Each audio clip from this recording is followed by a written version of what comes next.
Hello, friends. I want to tell you about our conference in December, our second Omega Center conference. Our theme this year will be Love at the Heart of the Cosmos, Living in Relational Wholeness. This is going to be, I am biased, but it's going to be an excellent conference because we have some of the top Teilhard scholars who will be presenters at this conference.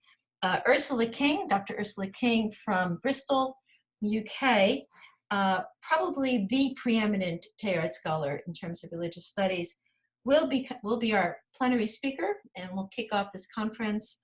John Haught, great systematic theologian, will be also one of our keynote speakers, along with Sister Kathleen Duffy and Cynthia Bourgeault, our resident 21st century mystic, and then myself.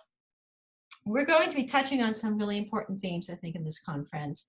Not just love in a superficial sense, love in a deep sense, love in a sense of secularization, a sense of religious pluralism, love in the face of technology.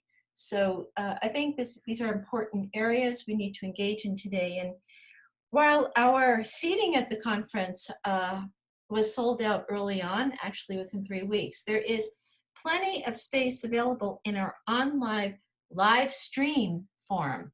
And I want to encourage you to be part of this online gathering because I think you'll greatly benefit from it. And you'll also have access to it for 6 months after the conference. And I think that's a great thing. If you didn't get, what was said the first time around, you can go back, you can listen over and over again, and it's a way to deepen insight into this new paradigm that we're entering into. So please come in whatever way you can, be part of this Omega vision as we seek to create a new world of wholeness and unity. Thanks.